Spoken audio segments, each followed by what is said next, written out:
Assalamualaikum warahmatullahi wabarakatuh.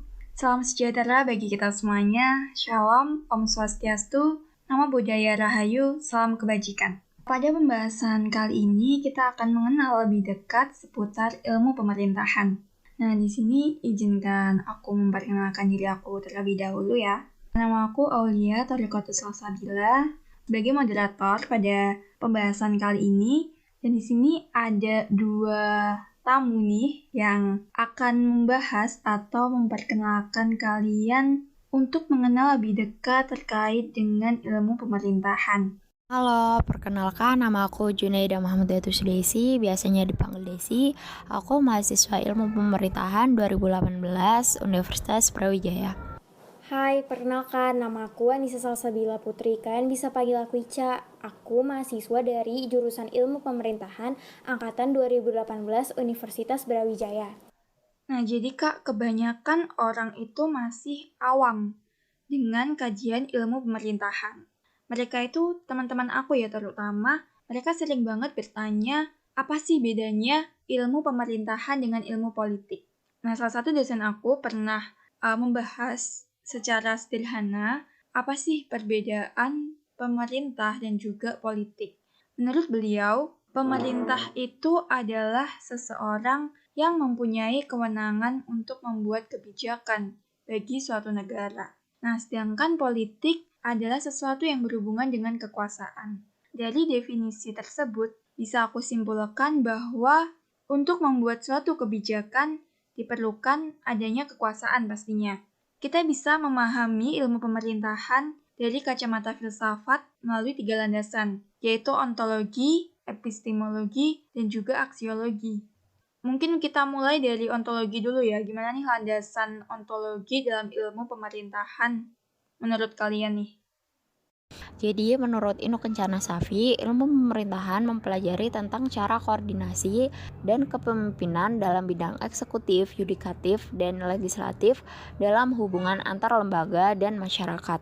Jadi secara singkatnya, ilmu pemerintahan itu bagaimana cara pemerintah, eksekutif, yudikatif, dan legislatif itu menjalankan suatu negara dan segala isinya. Nah, di sini aku akan menjelaskan terkait epistemologi dari ilmu pemerintahan.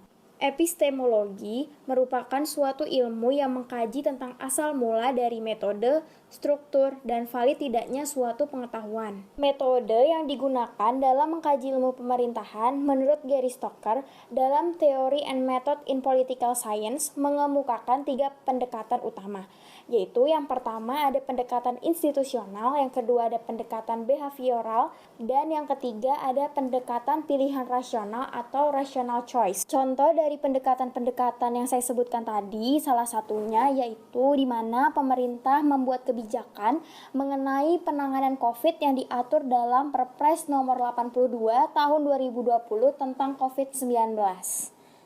Oke, kalau yang terakhir nih Kak, berkaitan dengan aksiologi. Itu seperti apa sih Kak, atau bentuk nyatanya dari kebijakan tersebut atau aksiologi itu seperti apa gitu contohnya mungkin? Untuk aksiologi sendiri, kita mengambil contoh mengenai Perpres tahun 2020 tentang COVID-19 yang udah dijelasin Kak Ica tadi. Apa kebijakan ini berpengaruh? Tentu kebijakan ini tuh berpengaruh bagi masyarakat ya. Dengan terbitnya Perpres ini, masyarakat lebih tertib dan menaati kebijakan yang sudah dibuat. Kebijakan ini memaksa masyarakat lebih waspada dan hati-hati ketika sedang berada di luar rumah. Dengan adanya kebijakan ini setidaknya dapat mencegah penyebaran COVID-19 di Indonesia. Jadi bisa aku simpulkan kalau aksiologi itu adalah dampak ya, bisa dibilang dampak dari adanya suatu kebijakan tersebut. Dampaknya apa untuk masyarakat dan juga untuk pemerintah pastinya. Nah, semoga teman-teman bisa lebih memahami apa itu ilmu pemerintahan ya. Nah, terima kasih juga untuk Kak Desi dan juga Kak Ica yang telah berbagi ilmunya untuk kita semua supaya kita lebih mengenal lebih dekat dengan ilmu pemerintahan. Sekian dari aku, terima kasih untuk teman-teman. Sampai jumpa di pembahasan selanjutnya. Wassalamualaikum warahmatullahi wabarakatuh. See you!